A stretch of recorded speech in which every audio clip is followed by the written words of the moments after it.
name's Trevor, and I'm married to Holly, and I have 2 kids at home. We have another 6 between us, both from a previous marriage, and we have a 27-year-old daughter in Thailand, down to a 6-year-old daughter in primary school. So life is expensive, tiring, and a lot of times fun. Yeah. But the reason I say that is Holly is my partner in crime, and the partners tend to be, especially in the Church of England, unsung heroes that sort of fade into the background, but actually they're, she's my pillar. She's the very thing that holds me up in mission. So yeah, and also, so my past before this, contextually, was working within a parish church as part of the core leadership, and the very thing that got me into this thing called pioneering. I'm still new to this term and new to fresh expressions. I've been learning that and the journey of that over the last 4 years. But it all started just from a frustration that the church doors are closed and that they're only open once a week on a Sunday. And I've never quite fit in this thing called church. I've been obedient to it, and I've gone along. I went from working in a casino, knocking around with triads, smoking copious amounts of marijuana, to having one of those moments in life that transformed me when I met with the living Christ. And then I ended up in a Baptist church with the over 60s, which was a whole experience in itself. This was when I was 24 years old. So it's been a bit of a journey. But all we did was that frustration just led us in that previous church to open the doors, put the kettle on, and see who comes in. And that's all we did. That was all the strategy we had. Now, fast forward 14 years later, the place, when it opens, has over 100 guests in it each time. They're still baptizing 10 to 20 people a year. And that's all it took. And the only part I can claim in that is I put the kettle on. That is it. God just made me look good after that. That was all it was. It gave me enough on my CV to get this job. And yeah, so that brings me to where I am now. If you could pop that slide up, Tim, that'd be great. So I'm in a little town called Keynsham. So geographically, that is a very middle-class, affluent town that sits right in smack bang in the middle of Bath and Bristol. So I landed here in a middle-class Church of England church at the top of the high street, all excited, raring to go, couldn't wait. 6 months in, we all got locked down, if you all remember that. I'm sure that's a distant memory there. And as a pioneer, it's sort of a slight hindrance when your whole job role is around community, people, and starting fresh communities, worshiping communities. So in the midst of that, I came across what you see on your screen there. I was scrolling Facebook because I had loads of time on my hands. And I love the marketplace. I love buying and selling and messing around and upcycling. And as I was going through, I saw an advert for this with this picture on it, one on the left. And it said allotment to rent. I was like, okay, that's interesting. So I got in touch with the guy. And I said, look, I'll take it. No questions asked. And he ignored me. So I was like, oh, okay. So I'll go down. I met the neighbour and I had a look around the place. Then I got in touch with him and said, look, I've been down. I've met the neighbour, Paddy. And he said, great, that's exactly what I was looking for and he came down and he showed me these reams of people that have said, yeah, I'll just take it. And he said, that's what I get. And they all waste my time. Nobody comes. Blah. So I ended up with this little plot. And it was a lot of work. And I was like, we had all the time in the world, didn't we? We were in COVID. So if you could flick to the next slide. Over time, we just transformed the place. All that was there originally was weeds, a pagoda, and that slab floor there. The part that I loved that really stood out to me in that picture was the cross in the middle of the slabs. That was the first thing I saw when I was on Facebook. I was like, something there. So we used this space then during COVID, and I met people one-on-one, and that's all we could do. That's all we could legally do. So I just provided this space where I could meet with people, got to know different members of the community, one at a time, which was fantastic. Then once we were unlocked, I started using the garden. The top middle picture there was a a little gig that we put on. And that was, as you can see, all the big clothes everyone's wearing. I think that was in January 2022. So it was freezing. But just behind this lady in the red was a guy. We had a jetty on the river. And I had a guy on the keyboard on the jetty on the river there. And these guys here playing their candlelight. And it was just lovely. The picture at the bottom are all the dads from the school. So the school that my daughter goes to, we've connected with dads down there. Told them about my little garden. We have a little fire pit there that the guy's sitting in front of. You just mention meat, beer, and fire to the lads, and they tend to gather quite easily. The top right hand side there is a group called Snap and Stroll. That's headed up by Adrian Wyatt, and he's a great guy. And he basically just linked with a couple of the mental health charities, and he's created this space for well-being, going around Keynsham, taking pictures, and those guys come and use the space every month. Now, before I ramble on, because I appreciate we have time, there's two things I want to highlight in this as we move forward. I didn't have a clue what I was doing. In every picture you see there, I didn't know what this was going to form. I still don't 100% know, but I know the vision. So all I was using it for was ad hoc meetings, group meetings, hosting different organisations. So they're like, we need a space. Look, come and use the Sanctuary Garden. So what I've done is networked around Keynsham, and people know that this place exists, which I think is a really important part of the pioneering journey.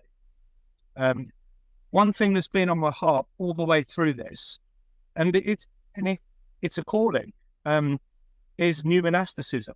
That actually to sign up to a life of discipline, of monastic rhythm, and seek out what that looks like within this project.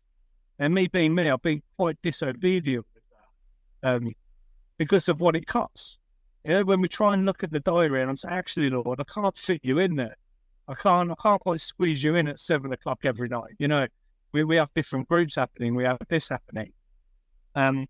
So fast forward to February this year, everything was going swimming. I had this big 101 plan in front of me, this strategic plan.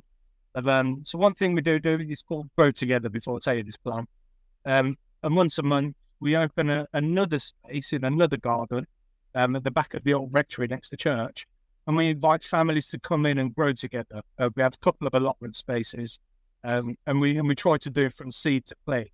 And that's just an open forum for community. But it has a few Christian themes, such as a prayer box, a cross in the corner, but we're not intentional. We're not cornering people and then hitting them hard with the Bible. So with all that in mind, I got to February, I'm like, right, we're going to take Grow Together in the school. We have this Grow Together. We're going to start a monastic community. I had a mini burnout, and it was a mini one. It felt like a forced stop. And in this mini burnout, I had to put everything down. It felt like the end of the world. But actually, on the advice of my brother as a qualified counsellor, he said, if you don't stop for a couple of weeks now, you're going to hit the wall. It's game over. So on his advice, I said, okay, I'm going to put this down, reevaluate and move forward. As I was reevaluating, in a hot tub in Cornwall I had in mind, you know, it was a very comfortable reevaluation. I just felt the need to drop nearly everything. And I called this quite clearly, just through praying and talking to my wife, who I started off by saying she's not killer and she is a rock in this pioneering project. So I came back and had to hit the humble pie. I had to go to the head of the school, who I'd been making lots of plans with to take Grow Together in, who's seed to play in the school. I was doing some other, long story short, I just stripped everything back and went back to the Sanctuary Garden. Now, because I've only got 15 minutes, 10 to 12 minutes, I haven't unpacked with you the theology of play that became so alive in this time. And at some point, if you want to get in touch in the future, I'd love to discuss that. So where I am now, so after stripping everything, and it's funny that Tim invited me along this week out of all weeks, because the project has taken shape overnight. So 3 weeks ago, I got to this point where I was sitting here. We open the garden every morning, and we have done now for a year. This is as monastic as I've got. At 7 a.m. So we begin the day in prayer. So I believe that was important for the project, just to put that stamp in it. And through that, a small community is growing.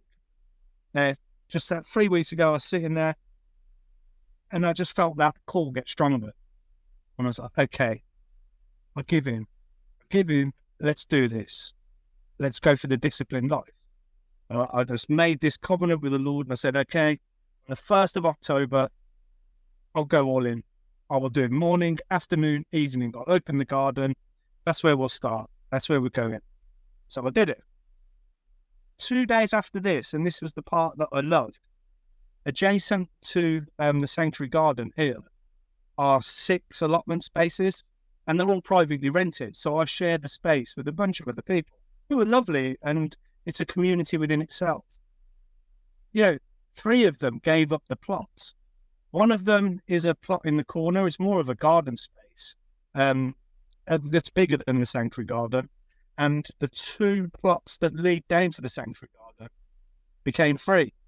And I ended up taking all of them on. There's so overnight, within 2 days of making this commitment, I don't try and over-spiritualize things. I do my best to not do that, because we can sound a bit wacky as Christians, can't we? We put everything down to the mystic. But actually, sometimes things just happen. I really believe this was a fruit from obedience. And what this enabled me to do, within the last 2 weeks, this vision has formed. So now I can see exactly what I'm doing for the last 12 months of my time here. That's why I joked at the beginning. It's like the 11th hour.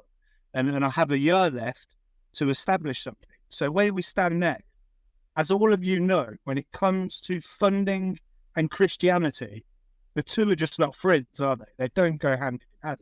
You cannot get money to do anything once you say the word Jesus. That it's game over. There's a very small select number of funding streams. But for social enterprises that are built up around well-being and built up about sustainability and around growing, we can talk a different language. So where I sit now, as of this week, it is the sanctuary space which is going to be set apart for God, where a monastic rhythm exists, and then everything outside of the sanctuary garden, I can take the grow together that I've been doing, add the word project underneath it, and then go off and link with places like Mind, Creativity Works, MenCap. Yeah, sorry, this is what the garden looks like now. I'm glad you did that, Tim. I forgot about that. So yeah, there's the rhythm of prayer. That's what we signed up to. And this was launched on Monday. So that was already on my heart as you spoke to me on Friday. So I was already putting this. I think I was creating this flyer when you invited me to come here. So now suddenly I'm sitting with a different project. But I think my encouragement to anybody stepping into fresh expression, stepping into pioneering, is having the confidence that God is sovereign, that it's not in our time, that all he asks us to do is be obedient, to turn up. Because to be fair, we haven't got much else in us. It's a lot of the strategies I had, although some of them have come together, they make me laugh now. So I don't know what Jesus was doing as I was covering up. So I'm really, really excited for what this next year is going to look like. And if anyone knows how to set up a social enterprise within 12 months, please give me a tinkle, because the next few months are going to be hard work. But exciting. And just from this rhythm of prayer that I've started, 2 of the people have joined me. So 2 of them just left now, the 7 o'clock. And the morning one, which has been running for over a year, has really grown. So we have about 8 people now. And it comes down to, what is that measurement of what church is? What do we class as church? Do we class church as you have to be someone in a building on a Sunday, sing 3 songs, listen to a preach, and have a cup of coffee? Or can church take a different form? I'm a firm believer in holding on to the fundamentals of our faith, stand firmly on the creed, and to be biblically minded. And I think outside of that, we have free reign. We can read I hope that's useful, Tim. That's sort of the help.